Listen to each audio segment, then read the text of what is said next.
Welcome. Sangeeta Bhalsingh या माझ्या YouTube चॅनलवर तुम्हा सर्वांचे हार्दिक स्वागत. समाजशास्त्र इयत्ता 11वी हा विषय आपण अभ्यासाला घेतलेला आहे आणि प्रकरण क्रमांक 6 आपण अभ्यासत आहोत. प्रकरणाचं नाव आहे सामाजिकरण. या प्रकरणामध्ये एकूण 4 उपघटक आहेत. त्यातील तिसरा उपघटक आपण अभ्यासणार आहोत, सामाजिकरणाची साधने. यापूर्वीचे 2 उपघटक जे आहेत आणि यापूर्वीची 5 प्रकरणं या चॅनलवर जा, प्लेलिस्ट पहा, तिथे क्रमाने व्हिडिओ लेक्चर तुम्हाला पाहायला मिळतील. चला तर पाहूया. 6व्या प्रकरणातील तिसरा उपघटक आहे सामाजिकरणाची साधने किंवा माध्यमे. सामाजिकरण कोणत्या माध्यमातून होतं, कोणती साधने आहेत ते आपण पाहूया. लहान मूल हे वेगवेगळ्या सामाजिक समूहात आणि आंतरक्रियांमध्ये सहभागी होऊन हळूहळू समाजाचा सदस्य बनते. लहान मूल जे आहे ते जसं मोठं होतं तसं समाजाशी त्याचा संबंध येतो. हळूहळू त्यामध्ये आंतरक्रिया होतात. लोकांशी संपर्क आला की मूल हळूहळू सगळ्या बाबी शिकू लागतं आणि मग तो समाजाचा सदस्य बनतो. अगदी नवजात अर्भकही या प्रक्रियेचा कुटुंबाचा एक भाग बनते. लहान जन्मलेलं बाळ आहे ते सुद्धा एक कुटुंबाचा भाग असतं. परंतु सामाजिकरणाचे कुटुंब हे एकमेव माध्यम नाही. म्हणजे सामाजिकरणाचं एकच माध्यम नाही आहे, फक्त कुटुंबातच सामाजिकरण होतं असं नाही, तर बाकीचे पण घटक आहेत. विविध सामाजिक समूह आणि सामाजिक संदर्भ ही सामाजिकरणाची साधने असू शकतात. मग सामाजिक समूह विविध आहेत, वेगवेगळे, आणि सामाजिक संदर्भही. मग ही सामाजिकरणाची साधनं किंवा माध्यमं आहेत असं म्हणता येतं. आता त्यातला पहिला घटक पाहूया, कुटुंब. कुटुंबामध्ये कशा प्रकारे सामाजिकरण होतं आहे लहान मुलाचं. प्राथमिक सामाजिकरण हे अगदी लहान वयात होते, लहान मुलांचं. या अवस्थेत कुटुंब हे सामाजिकरणाचे मुख्य साधन असतं आणि कुटुंबात सामाजिकरण होतं पहिलं. यात मूल काय काय शिकतं आहे तर भाषा शिकतं आणि मूलभूत वर्तन पद्धती शिकतं. लहान मूल मूलभूत मूल्ये, वर्तन पद्धती आणि भविष्यातील शिक्षणासाठी आवश्यक असणारे दृष्टिकोन कुटुंबात शिकायला मिळतात. म्हणजे कुटुंबात सामाजिकरणाला सुरुवात होते. कुटुंबात विविध भूमिका समजतात. काही जबाबदाऱ्या आणि कर्तव्याचे ज्ञान मुलाला पालक आणि इतर करून देतात.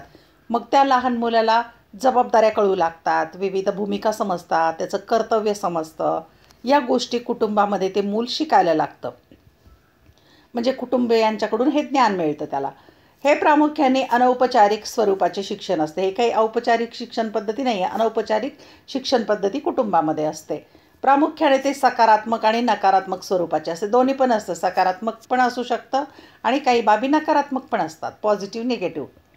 सकारात्मक आणि नकारात्मक मान्यता देऊन मान्य आणि अमान्य वर्तन पद्धती मुलांमध्ये रुजवल्या जातात. मग या सकारात्मक आणि नकारात्मक बाबींच्यामधून मूल मान्य काय, अमान्य काय, सत्य काय, असत्य काय अशा गोष्टी शिकत जातं. सकारात्मक मान्यतेमध्ये शारीरिक हावभाव. आता सकारात्मक मान्यता कोण करते त्याची उदाहरणं पाहू. शारीरिक हावभाव, उदाहरणार्थ हसणं. शाब्दिक मान्यता म्हणजे चांगला मुलगा आहे किंवा चांगली मुलगी आहे अशी मान्यता. भौतिक पारितोषिक म्हणजे वस्तुरूपी बक्षीस मिळणं अशा अर्थाने. आणि नकारात्मक मान्यतेमध्ये काय, नकारात्मक प्रतिसाद, ते शारीरिक शिक्षेपर्यंतच्या गोष्टी कुटुंबात होतात. म्हणजे नकारात्मक प्रतिसाद पण दिला जातो की मुलगा वाईट आहे किंवा मुलगी वाईट आहे किंवा मोठ्याने हसायचं नाही. तर इथपासून शारीरिक शिक्षा पण मुलांना कुटुंबामध्ये होऊ शकते. अशा विविध गोष्टींचा समावेश कुटुंबांमध्ये सकारात्मक नकारात्मक पद्धतीने होतो आहे. मान्य वर्तन पद्धती मुलांमध्ये विकसित करण्याचे महत्त्वाचे कार्य कुटुंब करत असते. मग कोणतं योग्य आहे, कोणतं मान्य आहे समाजामध्ये, त्या गोष्टी विकसित करण्याचं कार्य कुटुंब करतं. कुटुंबात होणारे सामाजिकरण हे खूप वेगवेगळ्या प्रकारे होत असते. कारण कुटुंबाचा एकच असा सार्वत्रिक प्रकार नसतो. सगळ्या कुटुंबात वेगवेगळ्या पद्धती आहेत. संयुक्त कुटुंबात होणारे सामाजिकरण हे विभक्त कुटुंबातील सामाजिकरणापेक्षा वेगळे असते. संयुक्त कुटुंबात वेगळी पद्धत आणि एकत्र संयुक्त कुटुंबात वेगळी पद्धत आणि विभक्त म्हणजे स्वतंत्र कुटुंबामध्ये वेगळी पद्धत असते. विभक्त कुटुंबात फक्त पालक हे सामाजिकरणाचे हस्तक असतात. विभक्त म्हणजे छोट्या कुटुंबामध्ये फक्त आईवडील आणि मुलं असतात, त्यामुळे पालकच सामाजिकरणाचे हस्तक ठरतात. तर एकत्र किंवा संयुक्त कुटुंबामध्ये अनेक लोक राहतात. आजी आजोबा, काका काकू, भावंडे हे देखील महत्त्वाची भूमिका बजावतं. यांच्याकडूनही मूल शिकत असतं. काही मुले ही केवळ एक पालक असलेल्या कुटुंबात वाढतात, म्हणजे एकतर आई असेल किंवा वडील असतील असं पण कुटुंब असू शकतं. तसेच विविध जाती, वर्ग आणि विविध सांस्कृतिक पार्श्वभूमी असलेल्या कुटुंबात सामाजिकरण वेगवेगळ्या पद्धतीने होतं. मग वेगवेगळे जाती, धर्म, पंथ, वेगवेगळी सांस्कृतिक पार्श्वभूमी असलेली जशी कुटुंबं असतील त्याप्रमाणे सामाजिकरण त्याचं होतं. विविध कुटुंबातील सामाजिकरणाचा प्रभाव हा गरीब, वंचित कुटुंबातील मूल आणि श्रीमंत उच्चवर्णीय किंवा जातीय कुटुंबातील मूल यांच्याकडे बघून समजू शकते. म्हणजे श्रीमंत कुटुंबातल्या मुलाचं वर्तन वेगळं, गरिबाच्या कुटुंबातलं मूल जे असेल ते त्याचं वर्तन सामाजिकरण वेगळ्या पद्धतीने होतं. म्हणजे हा जो फरक आहे तो सामाजिकरणावर प्रभाव टाकतो. कुटुंबातील सामाजिकरण म्हणजे पालकांनी जे व जेवढे शिकवले आहे तेवढेच नाही, तर मुले कधी कधी त्यालाही विरोध करू शकतात. म्हणजे पालक जेवढं शिकवतात त्यालाच सामाजिकरण म्हणायचं नाही, तर मुलं कधी कधी विरोध करतात किंवा आपली वेगळी मते बनवू शकतात. शिक्षणानंतर ते स्वतःची मतही बनवू शकतात. आधुनिक समाजात जेव्हा विविध सामाजिकरणाची माध्यमे उपलब्ध असतात तेव्हा तर ही शक्यता खूप वाढते. आजच्या काळात तर खूप मुलांच्याकडे ज्ञान मिळवण्याची अनेक मार्ग असल्यामुळे, माध्यमं असल्यामुळे सामाजिकरण वेगळ्या प्रकारे होऊ शकतं. आता दुसरा घटक आहे समवयस्कांचा समूह. समवयस्क म्हणजे समान वयाच्या गट असेल मुलांचा. कुटुंबाप्रमाणे समवयस्कांचा समूह हे देखील सामाजिकरणाचे माध्यम आहे. समवयस्कांचे समूह म्हणजे साधारण समान वयाच्या मित्रमंडळींचे गट. समान वयाचे मुलं एकत्र येतात. उदाहरणार्थ प्ले ग्रुप, किशोरवयीन मुलामुलींचे गट, ज्येष्ठ नागरिकांचे गट असे सारख्या वयाचे लोक एकत्र येतात. हे गट सामाजिकरणासाठी महत्त्वाचे असतात. कारण समवयस्कांबरोबरच्या, आता ते गट महत्त्वाचे का आहेत, तर समान वयाची जी मुलं आहेत किंवा जे समान वयाचा गट आहे तो सामाजिक आंतरक्रियांचा खूप प्रभाव व्यक्तीच्या वर्तनावर पडतो. याचा खूप प्रभाव पडतो संगतीचा. आपण कपडे कसे घालतो इथपासून ते आपल्याला काय आवडते आणि काय आवडत नाही इथपर्यंत या गोष्टी समूहात निर्माण होतात. या गटात शाळा किंवा कुटुंबाच्या तुलनेत मोठ्या प्रमाणात समानतेचे तत्त्व आंतरक्रियांच्या बाबतीत दिसून येते. शाळेमध्ये पण असं दिसून येतं पहा, समानतेचं तत्त्व यांच्यामध्ये आंतरक्रिया होतात. पहा, समवयस्कांचा गट असणार, ही समान वयाची मुलं, ह्या समवयस्कांचा गटसुद्धा एक सामाजिकरणाचं माध्यम आहे. या गटातही अनौपचारिक स्वरूपाचे मान्यतेचे निकष असतात. हे शिक्षणसुद्धा अनौपचारिक स्वरूपाचं आहे. एखाद्याचे दिसणे, पसंत करणे किंवा त्याने केलेल्या विनोदावर हसणे, एखाद्याला नापसंत करणे किंवा त्याचा सहवास नाकारणे असे होकारात्मक व नकारात्मक निकष दिसून येतात. या बाबी पण त्या समूहामध्ये समवयस्कांच्यामध्ये दिसून येतात. भिन्न गटात किंवा विभिन्न परिस्थितीत समवयस्क गटातून वेगवेगळी मूल्ये शिकली जातात. गट भिन्न असेल किंवा वेगवेगळ्या वयाचा गट असेल तर वेगवेगळी मूल्ये तिथे शिकली जातात. परंतु मैत्रीसारखी सामाजिक मूल्ये मात्र आयुष्यभर सांभाळली जातात. मैत्री, फ्रेंडशिप मात्र ती आयुष्यभर सांभाळली जाते. सामाजिक मूल्य म्हणून ही बाब फार महत्त्वाची आहे. तिसरं माध्यम आहे शाळा, स्कूल. शाळा व शिक्षण ही सामाजिकरणाची दुय्यम साधने आहेत. हे लक्षात घ्या, प्राथमिक नाही आहे, दुय्यम आहे. कुटुंब जसं प्राथमिक आहे तसं हे दुय्यम आहे. औपचारिक अभ्यासक्रम म्हणजे निश्चित अभ्यासक्रम असतो वर्षाचा, त्याला औपचारिक म्हणायचं. आणि विषय व कौशल्य यातून आपण शिकत असतो आणि वेगवेगळी कौशल्य त्या अभ्यासातून आपण शिकतो. रोजचा संपर्क असला तरीही इतर सदस्यांशी प्राथमिक स्वरूपाचे संबंध निर्माण होतीलच हे मात्र सांगता येत नाही. म्हणजे शाळेमध्ये सगळ्यांशी असे संबंध निर्माण होत नाहीत. शालेय शिक्षणातून जी मूल्ये नियमाने शिकली जातात ती कुटुंबातील शिक्षणापेक्षा एक पायरी पुढची मूल्ये असतात.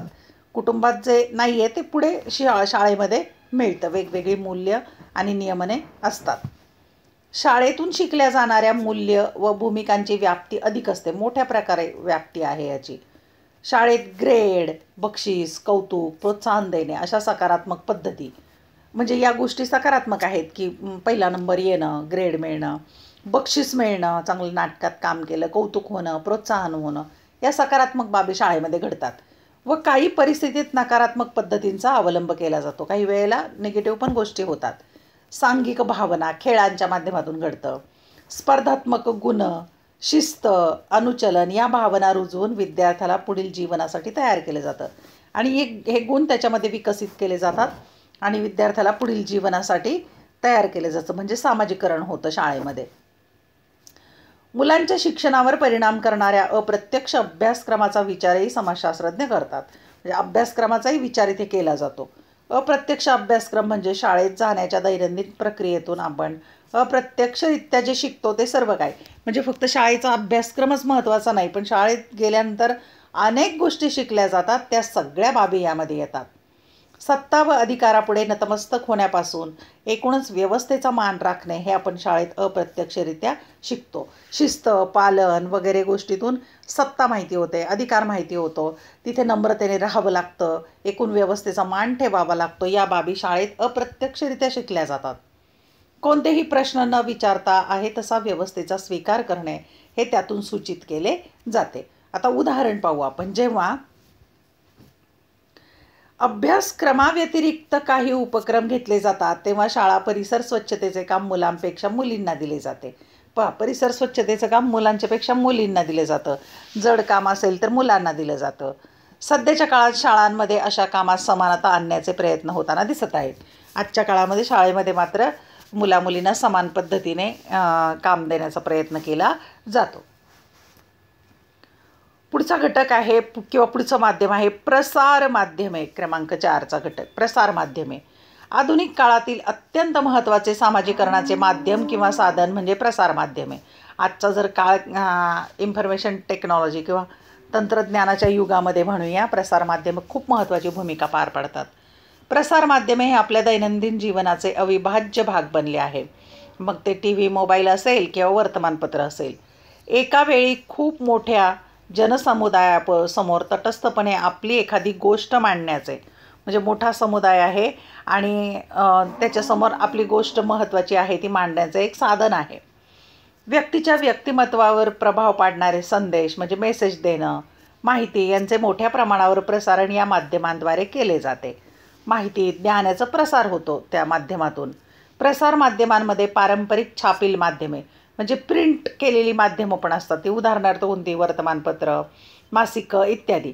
तसेच इलेक्ट्रॉनिक माध्यमे, मग रेडिओ, दूरदर्शन, माहिती तंत्रज्ञानाने विकसित केलेली माध्यमे, समाज माध्यमे इत्यादी साधनांचा समावेश होतो. म्हणजे छापील पण असतात, म्हणजे दृश्य पण असतात. आपण रेडिओ ऐकू पण शकतो, श्राव्य आहे. TV आपण पाहू पण शकतो आणि ऐकू पण शकतो, ते दृकश्राव्य आहे. अशा प्रकारे इथून ही समाज माध्यमे आहे सामाजिकरणाची. गेल्या काही दशकात म्हणजे मागच्या काही 10 वर्षापासून विशिष्ट माध्यमातून लहान मुलांचे खूप वेगळ्या प्रकारे नाट्यमय रीतीने सामाजिकरण होत आहे. ते म्हणजे दूरदर्शन. TVच्या माध्यमातून वेगळ्या प्रकारचं सामाजिकरण आपल्याला दिसून येत आहे. काही अभ्यासातून असे स्पष्ट झाले आहे की मुले शाळेपेक्षा जास्त वेळ दूरदर्शन बघण्यात घालवतात. आता दूरदर्शनचं काळही मागे पडत चालला असं म्हणूया. प्रत्येकाच्या हातामध्ये आता फोन आलेला आहे, अँड्रॉईड फोन आलेला आहे. त्याच्या माध्यमातूनही त्याचं सामाजिकरण होत आहे. दूरदर्शनचा प्रभाव मुलांवर खूप लहान वयापासून पडण्यास सुरुवात होते. जन्मलेलं बाळसुद्धा त्या TVचा आवाज, सिरियल किंवा गाणं ते ऐकून झोपी जातं किंवा उठतं. अशा प्रकारे लहान वयापासून सुरुवात होते. त्याचा प्रभाव त्याच्या बौद्धिक व सामाजिक विकासावर होतो आणि त्याचा प्रभाव त्या व्यक्तीच्या विकासावर नक्कीच होतो. पहा, ही वेगवेगळी प्रसार माध्यमे दिलेली आहेत. रेडिओ, अशा प्रकारे ही झाली प्रसार माध्यमे.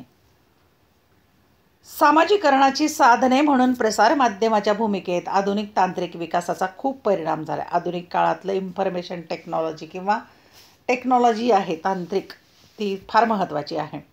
तंत्रज्ञानातील बदलामुळे प्रसारमाध्यमांचा विस्तार झाला आहे, खूप वाढला आहे. प्रसारमाध्यमांच्या आणि सामाजिक माध्यमांच्या विविध प्रकारातून लोक त्यांचा खूप वेळ आभासी जगाच्या संपर्कात राहण्यात घालवतात. मग खूप वेळ फोन किंवा TV किंवा इंटरनेटला चिटकून राहतात. मोबाईल, लॅपटॉप याच्याशी आभासी जग एक अशा प्रकारे तिथं मित्रमंडळी जमा करणं, गप्पा, मेसेज वगैरे यातून वेगळ्या प्रकारचं एक जीवनशैली निर्माण झाली आहे. पण त्याच वेळी कधीकधी कुटुंब, मित्र इत्यादी इतर सामाजिकरणाच्या साधनांपासून ते दुरावतात. तुम्ही पाहिलं असेल की आता पाहुणे जरी आले गेले तरी पण प्रत्येकजण मोबाईल घेऊन बसलेले असतात. घरात 4 व्यक्ती असतील तर 4 मोबाईल घेऊन बसलेले असतात. पाहुणे आले ते मोबाईल घेऊन बसतात. म्हणजे काय, तर हे नात्यापासून, कुटुंबापासून दुरावल्याचं उदाहरण आहे. दूरदर्शनवरील कार्यक्रम आणि सिनेमा हे आज व्यक्तीच्या जीवनावर मोठा प्रभाव पाडताना दिसून येतात. सिनेमा, टी व्ही, मालिका यातून खूप प्रभाव पडतो. व्यक्ती दूरदर्शनवर काय बघतात, रेडिओवर काय ऐकतात आणि इंटरनेटवर म्हणजे आंतरजालावर काय वाचतात, त्यावर अवलंबून असण्याचे त्यांचे प्रमाण आज आधुनिक तंत्रज्ञानामुळे वाढले आणि आज हे सगळं वाढलेलं आहे. आज अधिकाधिक वेळ प्रसारमाध्यमांना दिला जातो व त्यातला कमाल वेळ हा करमणुकीसाठी वापरला जातो. म्हणजे जास्तीत जास्त वेळ करमणुकीसाठी वापरला जातो, ज्ञानासाठी कमी वापरला जातो. हे पण इथं लक्षात घेणं आवश्यक आहे. प्रसारमाध्यमांची झेप खूप मोठी असते, खूप मोठी आहे व माहितीचे प्रसारण अधिक लोकशाही पद्धतीने करणे सहज शक्य असते. जी गावे रस्त्याने जोडलेली नाहीत अशा ठिकाणी इलेक्ट्रॉनिक संपर्क होऊ शकतो. रस्ता नसेल पण तिथे इलेक्ट्रॉनिक फोनच्या माध्यमातून ती जोडली जाऊ शकतात. प्रसारमाध्यमांच्या अशा सुविधेमुळे माहितीचे प्रसारण, जनमत माहिती पटकन प्रसारित होते. जनमत तयार करणं, लोकांचं मत तयार होतं, त्यातून मूल्य रुजवणं, यातूनही मूल्य रुजवणूक होते पहा वेगवेगळ्या प्रकारची. ही महत्त्वाची कार्ये पार पाडण्यात प्रसारमाध्यमे महत्त्वाची भूमिका बजावत आहेत. पण हिंसेच्या दृश्य प्रदर्शनातून लहान मुले, युवकांवर खूप गंभीर परिणामही होत आहे. पण हिंसा किंवा अनैतिक बाबी तिथे दाखवल्या जातात दूरदर्शन किंवा इंटरनेटच्या माध्यमातून. त्याचाही आजच्या पिढीवर भयानक परिणाम होत आहे. यावर अजून संशोधन होण्याची गरज आहे. प्रसारमाध्यमांचा विस्तार आणि त्यांचा आशय या गोष्टी सर्वात महत्त्वाच्या आहेत. म्हणजे प्रसारमाध्यमं जी आहेत खरं तर दुधारी शस्त्र आहे. चांगल्या कारणासाठी वापर होऊ शकतो आणि वाईट कारणासाठी होऊ शकतो. आता आणखी माहिती घेऊया, हे बघूया. वास्तवदर्शी कार्यक्रम, त्याला रियालिटी शोज म्हणतात ना, किती वास्तविक असतात, किती खरे असतात ते रियालिटी शो जे असतात लहान मुलांचे किंवा मोठ्यांचे, त्याचा आपण पाहूया माहिती. भारतीय दूरदर्शनवर रियालिटी शोची संख्या सातत्याने वाढत आहे. त्यांच्या व्यापक परिणामांचा अभ्यास करणारे संशोधन अजूनही व्यापक स्वरूपात होत नाही. पण त्याचे काय परिणाम आहेत त्याचं संशोधन होणं गरजेचं आहे. परंतु जे संशोधन झाले आहे त्यावरून हे स्पष्ट होते की थोडंफार संशोधन झाले, त्यातून काय लक्षात आलेलं आहे पहा, की जे लहान लहान मुलं आहेत, लहान मुलांवर या रियालिटी शोचे खोल व दूरगामी परिणाम होत आहेत, खूप परिणाम होत आहेत पहा. हे कार्यक्रम दैवी गुणांचा शोध घेत, दैवी गुण म्हणजे इतरांच्यापेक्षा खूप काही वेगळे, जसं काही परमेश्वरच आहे असं. मग तो चांगला गाणारा असेल किंवा गाणारी असेल किंवा नृत्य करत असेल किंवा बौद्धिक कार्यक्रम असेल, याचा शोध घेतला जातो. त्याचा आत्यंतिक परिणाम लहान मुले व पालकांवर होतो. प्रत्येक पालकाला वाटतं आपलंही मूल तसंच व्हावं. बिग बॉस सारखे कार्यक्रम किंवा रोडी शो सारख्या कार्यक्रमांमधून दादागिरी हे सामान्य आहे असं मुलांना वाटू लागतं.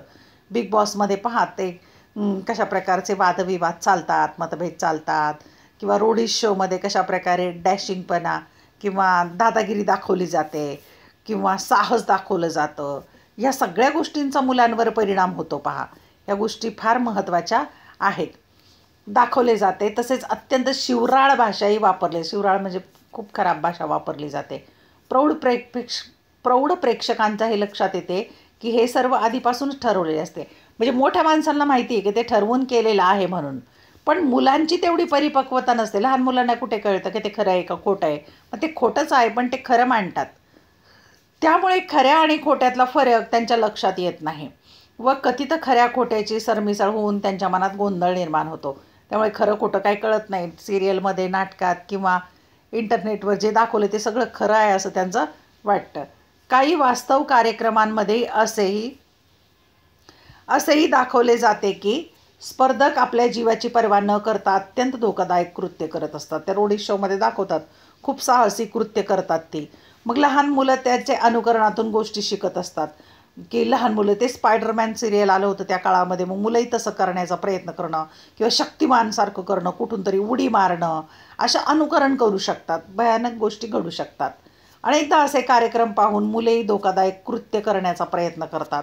जसं WWF कार्यक्रम चालतो, कुस्ती चालते, तिथे फायटिंग चालते, मुलं पण तशी फाईट खेळण्याचं काम करतात, अनुकरण करतात. त्यातून इजा पण होऊ शकते, त्यातून त्यांच्या जीवाला धोका निर्माण होऊ शकतो. म्हणजे या गोष्टीचा विचार करण्याची गरज निर्माण झालेली आहे.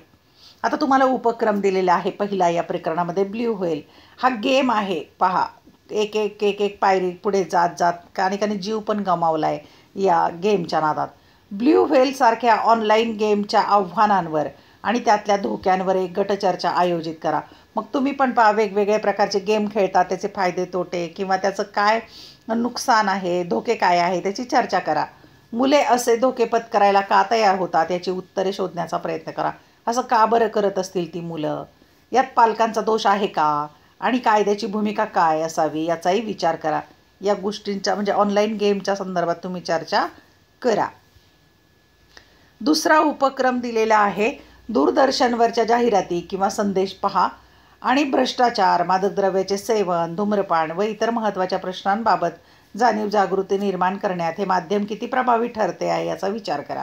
म्हणजे जाहिराती किंवा ते पाहून ह्या ज्या अनैतिक बाबी आहेत त्याची जाणीव जागृती किंवा त्याचे प्रश्न याच्या संदर्भात ही माध्यमं किती प्रभावी ठरतात याचा विचार करा.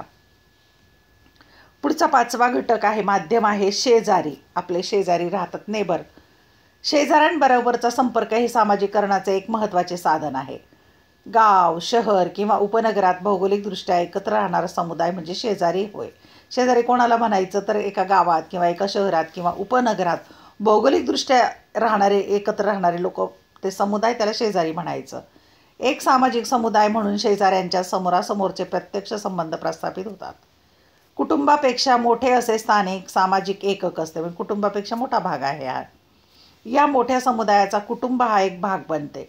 लहान मुले कुटुंबियाप्रमाणे शेजाऱ्यांमध्ये रममान होतात, शेजाऱ्यांशी खेळतात, शेजाऱ्यांच्या घरी जातात, ते मित्र मैत्रिणी असतात शेजारी. शेजाऱ्यांमुळे कुटुंब या छोट्या घटकाच्या मर्यादेत न राहता मुले मोठ्या प्रमाणावर संपर्क साधू शकतात. मग शेजाऱ्यांच्या संपर्कातून पण, आंतरक्रियेतून पण मूल शिकत असतं. विस्तारित सामाजिक संबंध निर्माण होऊ लागतात. फक्त स्वतःच्या पालकांऐवजी शेजारी पाजारील इतर प्रौढ व्यक्तींचा प्रभावही लहान मुलांवर पडत असतो. मग शेजारी आजी आजोबा असतात, काका काकी किंवा इतर लोक असतात, त्यांच्याशी संपर्क आल्यानंतर त्यांचाही प्रभाव पडतो व त्यातून त्यांचे वर्तन, व्यक्तिमत्व आकार घेत असते. मग तिथे पण शिकतात ते मुलं. हे संबंध सांस्कृतिक समारंभ, खेळाच्या स्पर्धा, काही सामाजिक प्रश्न, उदाहरणार्थ वाहतूक, पर्यावरण, यातून निर्माण होत असतात व त्यातून लहान मुले खूप काही शिकत असतात. उदाहरणार्थ गणपती उत्सव असेल किंवा शिवजयंती असेल किंवा खेळाच्या स्पर्धा असतील, यातून ही मुलं शिकत असतात. म्हणजे शेजारीसुद्धा महत्त्वाची भूमिका पार पाडतात. पहा, ही मुलं, शेजारची मुलं कशी एकमेकांशी छान खेळत आहेत. यानंतर पुढचा घटक आहे किंवा माध्यम आहे कामाची जागा. हे सुद्धा सामाजिकरणाचं माध्यम आहे, कामाची जागा, की जिथे व्यक्ती कामाला जातो घरातून बाहेर. सामाजिकरण ही आयुष्यभर चालणारी प्रक्रिया आहे, कुठं थांबत नाही. प्रौढांचे सामाजिकरण या संकल्पनेतून ही प्रक्रिया स्पष्ट होते. प्रौढांच्या सामाजिकरणाचे एक महत्त्वाचे साधन म्हणजे कामाची जागा. प्रौढ व्यक्ती म्हणजे मोठा व्यक्ती जो कामाच्या ठिकाणी जातो, तिथे पण त्याचं सामाजिकरण होतं. प्रौढ व्यक्ती आपल्या जीवनातील जास्तीत जास्त काळ या ठिकाणी व्यतीत करत असते. हे सामाजिकरण म्हणजे व्यक्ती नवीन कौशल्य, ज्ञान आणि कामाच्या दृष्टीने आवश्यक असणाऱ्या वर्तन पद्धती सतत आत्मसात करत असते. मग व्यक्ती तिथे आपल्या ज्या कामाच्या ठिकाणी आपलं ज्ञान, कौशल्य विकसित करत असते किंवा वर्तन पद्धती निर्माण होत असतात. त्याच्या विविध व्यक्तीच्या संपर्कातून, प्रशिक्षणातून, उद्बोधन आणि औपचारिक संपर्कातून व्यक्ती नवीन भूमिका शिकत असते. वेगवेगळ्या लोकांशी संपर्क येतो आणि मग त्या अशा प्रकारे त्याचं शिक्षण सुरूच असतं. नवीन भूमिका तो शिकतच असतो. कामाच्या ठिकाणी व्यक्ती वेगवेगळ्या वयोगटातील व वेगवेगळ्या सामाजिक आणि सांस्कृतिक पार्श्वभूमीच्या व्यक्तींना भेटत असते.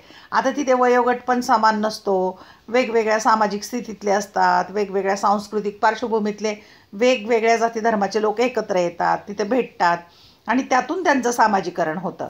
कामाच्या ठिकाणच्या आंतरक्रिया व्यक्तीला विविध क्षेत्रातील ज्ञानाच्या कक्षा रुंदावण्यास मदत करीत असतात. त्यामुळे त्याच्या ज्ञानाच्या कक्षा मोठ्या होतात, ज्ञान त्याचं वाढतं. चूक किंवा बरोबर याविषयीची परिमाणे बदलायला मदत करतात. चूक काय, बरोबर काय हे त्याला समजायला लागतं किंवा परिमाण बदलायला मदत होते. स्व आणि इतर यांच्यातील फरक लक्षात आणून देत असतात. म्हणजे मी आणि इतर याच्यातला फरक इथे लक्षात आणून दिला जातो. अशा प्रकारे हा उपघटक आपला संपलेला आहे. पुढील व्हिडिओ लेक्चरमध्ये आपण 4था आणि शेवटचा उपघटक घेणार आहोत, पुनर्सामाजिकरण.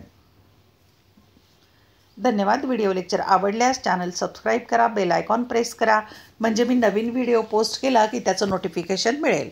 तुम्हाला आवडलेला व्हिडिओ तुमच्या मित्रमैत्रिणींना जरूर पाठवा. अभ्यासासाठी शुभेच्छा.